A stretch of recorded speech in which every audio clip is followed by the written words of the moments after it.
Welcome to mywealth.com. I'm Bob O'Brien. I'm one of the senior instructors with the courses. Welcome to the blog for the day. Should families save for retirement before children's education? I remember one time I was doing a seminar in front of a large group of parents, and I said to them that you should always look to save for your own retirement before saving for your children's education.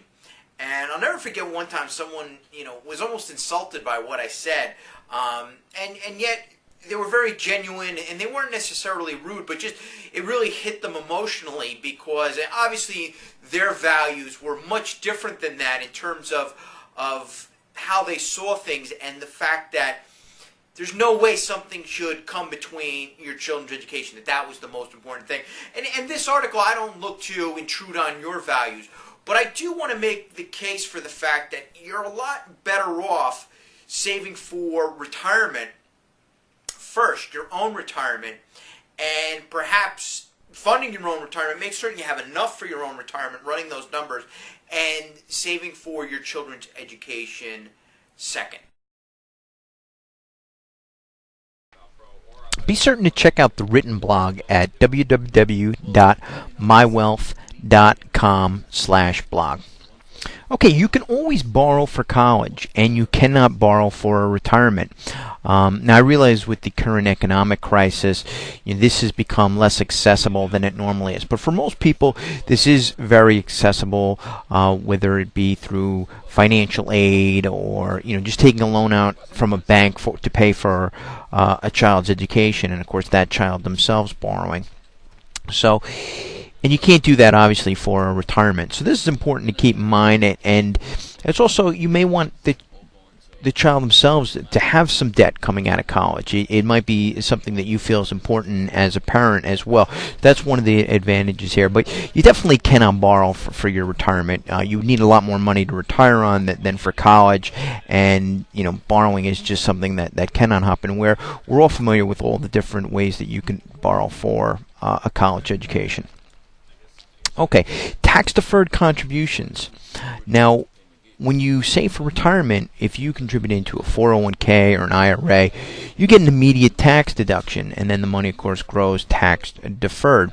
Now, when you save for college, that's not the case. You don't get that immediate tax deduction. 529s and covered L's are after-tax contributions that grow tax-free, assuming that they are used for college. So when you draw that money out when the child goes to college, you don't have to pay taxes on it. But there's no immediate tax benefit. There are some states that allow for, with the 529s, allow you a tax deduction in some states. I know Illinois is one of those.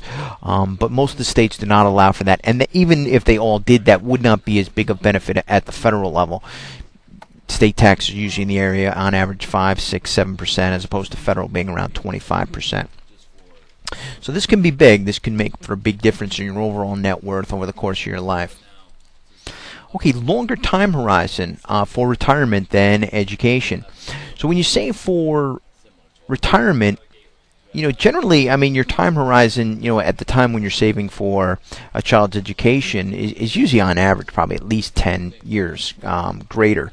So, and as we see in the recent stock market that we're in and some other, stock markets throughout time, there's no guarantee that you're going to get great performance over a 20-year period. In fact, in a 10-year period, 15-year period, depending upon how you want to break it down, the stock market might not perform too well. And as I speak here in April of 2009, the last 10 years of the stock market performance has not been great at all.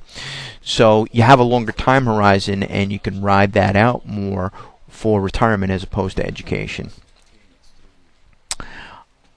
And also, that time horizon can be more flexible. The time horizon for retirement, as we stated, is longer, but it can also be more flexible. If you need to maybe work part-time a couple of extra years, or make some adjustments to your retirement plan. Generally, most people, most parents want to send their children to college at, say, 18 and so forth. There's a certain degree of flexibility, but people are constantly perhaps changing their retirement plan based upon their financial situation, their career, and so forth. So And these are the things that we go through with you, and we really help you get your financial house in order. So make certain that you look into our courses. Don't wait. Get in a course. Get educated. Get to www.mywealth.com.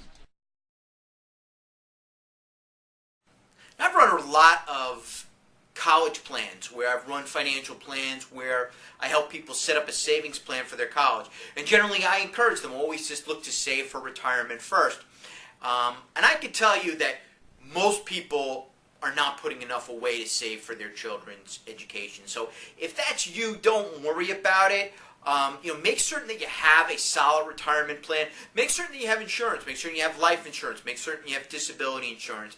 And then, look to put some money away. If you could come up with a goal of just being able to save, say, for 2 years of your children's education that you were going to save, that would be great. I think you'll find when you reach that point in your life, in your child's life, when they're going to college, if you had even just a year, and of course if you had 2 years, and then look to either borrow or pay for it at that time, at that point generally your expenses aren't as high. Usually your earnings tend to surpass your mortgage and things of that nature at that point. So I wouldn't get too concerned about it if you're not able to save completely. Most people aren't. It's been rare where I've run plans where people had enough to fund their retirement, cover their insurances as well, and save completely for their children's education. And just, the average middle class, upper middle class people in the United States just aren't able to do that. So don't worry about it too much.